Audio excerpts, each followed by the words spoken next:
Welcome to the lesson on one rescuer BLS in children. In this video, we will discuss the step-by-step procedure for providing BLS in children with one rescuer. If you are alone with a child in a life-threatening situation, first tap their shoulders and talk loudly to them to determine if they are responsive. If the child does not respond and is not breathing, or is only gasping for air, then yell for help.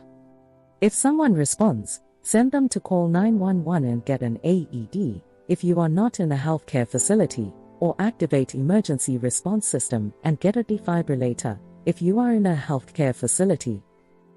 Assess if they are breathing while feeling for the child's carotid pulse on the side of the neck, or femoral pulse on the inner thigh and the crease between their leg and groin for no more than 10 seconds.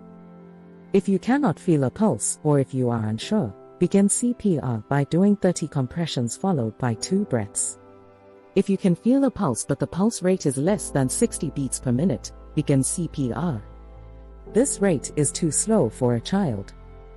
After doing CPR for about 2 minutes, which is usually about 5 cycles of 30 compressions and 2 breaths, and if help has not arrived, call EMS while staying with the child. The ILCOR emphasizes to use speaker-equipped cell phones that are available everywhere after now. Get an AED if you know where one is.